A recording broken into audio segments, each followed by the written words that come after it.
আরজিকর হসপিটালে অভয়ার নৃশংস মৃত্যুকে কেন্দ্র করে যে হইচই হলো, তাতে পশ্চিমবঙ্গের মেডিকেল শিক্ষার একেবারে কঙ্কাল বেরিয়ে পড়েছে। বোঝা যাচ্ছে যে এই শিক্ষার ক্ষেত্রে নানান ধরনের দুর্নীতি, নানান ধরনের অনাচার, তার মধ্য থেকে ডাক্তাররা পাশ করে এসেছেন। ডাক্তারি কতটা শিখেছেন, রোগীর ভাগ্য তার উপরে কতটা নির্ভর করবে সেটা পরবর্তী কথা। কিন্তু আমরা যেটা নিয়ে আজকের ভিডিও শুরু করেছি তার আগে শুরু হয়েছিল, যখন প্রাইভেট মেডিকেল কলেজে পড়াশোনা করা স্বীকৃত হলো ভারতবর্ষে। তখন থেকেই দেখা গেল যে যারা জয়েন্ট এন্ট্রান্স পরীক্ষা দিয়ে মেডিকেলে ভর্তি হতে পারছেন না, তাদের মেধা তাদেরকে সাপোর্ট করছে না, অথচ ডাক্তার হওয়া জরুরি। বিশেষ করে বহু ক্ষেত্রে যে পরিবারে ডাক্তার রয়েছে, নার্সিং হোম রয়েছে, হসপিটাল রয়েছে, তাদের বাবা মা তারা চান আমার ছেলে ডাক্তার হয়ে অন্তত একটা ডাক্তারি সার্টিফিকেট থাকলে এই নার্সিং হোমের হাল ধরাটা সুবিধা হবে। আবার বহু ক্ষেত্রে আর্থিক অবস্থা ভালো আছে পরিবারের, তাদের শখ ছেলে ডাক্তার হোক। বা কোনো কোনো ক্ষেত্রে এক্সেপশন ক্ষেত্রে হতে পারে যে ছাত্র মেধাবী হতে পারত, কিন্তু কোনো কারণবশত সে জয়েন্ট এন্ট্রান্সে ভালো ফল করতে পারেনি, তাই তার ডাক্তারি পড়া হয়নি। এরকম যে কেস থাকবে না তা নয়, থাকতেই পারে। তো সেক্ষেত্রে তারা প্রাইভেট মেডিকেল কলেজে ভর্তি হওয়া শুরু করলো এবং সেই ব্যবসাটা সেটা অনেকটা লাভজনক দেখা। সরকারের নীতিগতভাবে মেডিকেল কলেজ প্রতিষ্ঠার সুযোগ দেওয়ার কারণে রাজ্যে রাজ্যে একাধিক মেডিকেল কলেজ গড়ে উঠল। পশ্চিমবঙ্গেও সেই একই ব্যবসা শুরু হলো। ফলে মানুষেরা তাদের সন্তানদের সেই হসপিটালে পড়তে পাঠানোর তারা চেষ্টা করলেন।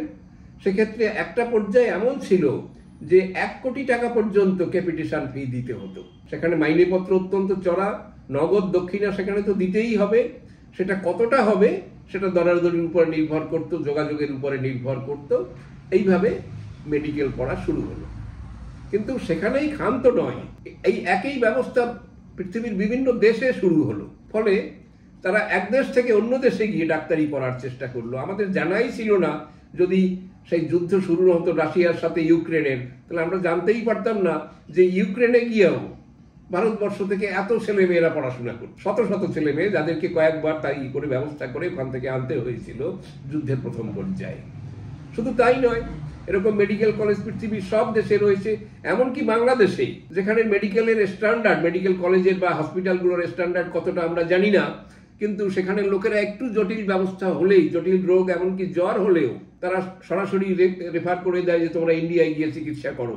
সেখানে ইন্ডিয়া থেকে পড়তে যাচ্ছে। তো এই ধরনের মেডিকেল কলেজে যারা পড়াশোনা করেছে, তারা বিদ্যা কতটা রপ্ত করেছে এবং পেশেন্টের আয়ু কতটা হবে তা স্বয়ং ভগবানই জানতে পারেন, মানুষের জানার সেটা অতীত। তাহলে এইরকম যখন পরিস্থিতি হলো, তখন ভারতবর্ষের এখান থেকে একটু তাদের উপরে কন্ট্রোল আনা, যে তারা এসেই এদেশের মেডিকেল কাউন্সিলে রেজিস্ট্রেশন করে ফেলবে আর তা দিয়ে চিকিৎসা শুরু করে দেবে, সেটা ঠিক না। এটা মানুষের শরীর নিয়ে, স্বাস্থ্য নিয়ে, আয়ু নিয়ে সিনিমিনি খেলারই নামান্তর হবে।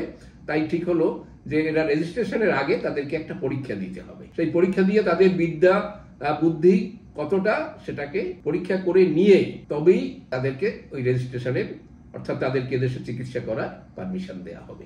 কিন্তু সেখানেও গেল যে নানান রকমের সমস্যা হতে পারে প্রকৃতপক্ষে। তাই 2018 সালে আমাদের ন্যাশনাল মেডিকেল কাউন্সিল, অর্থাৎ যেটা ভারতীয়, সমগ্র ভারতের যে মেডিকেল কাউন্সিল, তারা একটা রুল তৈরি করে দিল। সেই নিয়মে বলা হলো যে তারাই মেডিকেল পড়াশোনা করতে পারবে যারা জয়েন্ট এন্ট্রান্স পরীক্ষায় মিনিমাম কোয়ালিফাইং নম্বর যেটা সেটা পেতে পারবে। অর্থাৎ মিনিমাম কোয়ালিফাইং নম্বর না পেলে তারা মেডিকেল পড়তে যেতেই পারবে না, এবং পাস টাস করে এলেও তাদের কিন্তু রেজিস্ট্রেশন কোনো অবস্থাতেই দেয়া হবে না। তাহলে এটা বেশ একটা রেস্ট্রিকশন নিয়ে এসছে। অ্যাটলিস্ট বোঝা যাবে না জয়েন্ট এন্ট্রান্সে তাকে একটা কোয়ালিফাইং নম্বর পাওয়া, এবং সেই কোয়ালিফাইং নম্বরটাও যে একটা মারাত্মক কিছু তা না।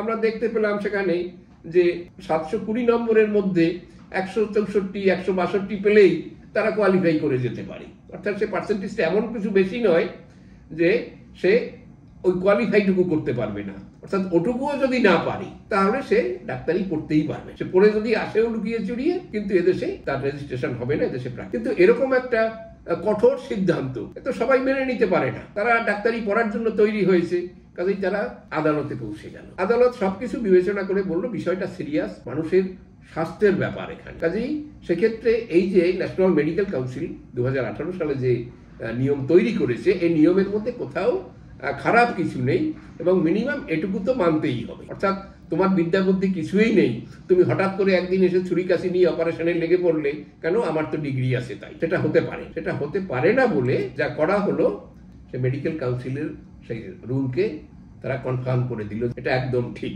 এভাবে একটা রায় সম্প্রতি এখান থেকে বেরিয়েছে, অনারেবল জাস্টিস বি.আর. গাওয়াই এবং কে বিনোদ চন্দ্রন। এটা তারা রিঅ্যাফার্ম করে দিলেন যে নিট ইউজি তার যে রিকোয়ারমেন্ট, অর্থাৎ মিনিমাম কোয়ালিফাইং নম্বর পেতেই হবে ফর অল ইনস্টিটিউট, সেটাকে কনফার্ম করে দিলেন। অর্থাৎ এখন থেকে এখানে আর কোনো ভাবনার জায়গা নেই যে যারা ডাক্তারি পড়বে তাদের মিনিমাম মেধাটুকু থাকতে হবে। সর্বভারতীয় ভর্তির ক্ষেত্রে যে পরীক্ষায় বসতে হয়, যারা বিদেশে পড়তে যাবে তাদেরও ঠিক সেই একই পরীক্ষায় বসতে হবে এবং তাদের মিনিমাম কোয়ালিফাইং নম্বর পেতে হবে, তবেই তারা বিদেশে পড়তে যাওয়ার সুযোগ পাবে। কিন্তু তারা ওই কোয়ালিফাইং নম্বরটুকু পেলেই হবে। যেমন ভারতে যারা ভর্তি হবেন তারা শুধু কোয়ালিফাইং নম্বর পেলে হবে না, তাদের হায়ার সেকেন্ডারি পরীক্ষায় 12 ক্লাস পরীক্ষাতেও তাদের একটা মিনিমাম নম্বর পেতে হবে। সেটা যেমন একটা দিক।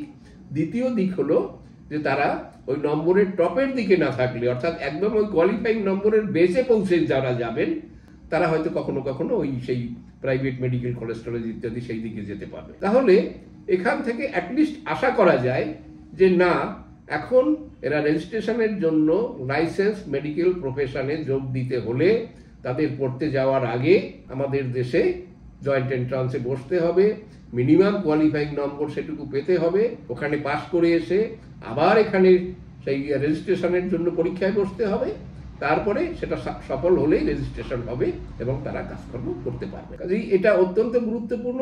যারা এই পরীক্ষা দেবেন তাদের যেমন, যাদের সন্তানরা পরীক্ষা দেবেন তাদের ক্ষেত্রেও জানার প্রয়োজন, এবং সাধারণ মানুষেরও জানার প্রয়োজন এই জন্য যে তারা এই ধরনের ডাক্তারের হাতে পড়ে বেঘরে প্রাণ হারাবেন কিনা। ধন্যবাদ।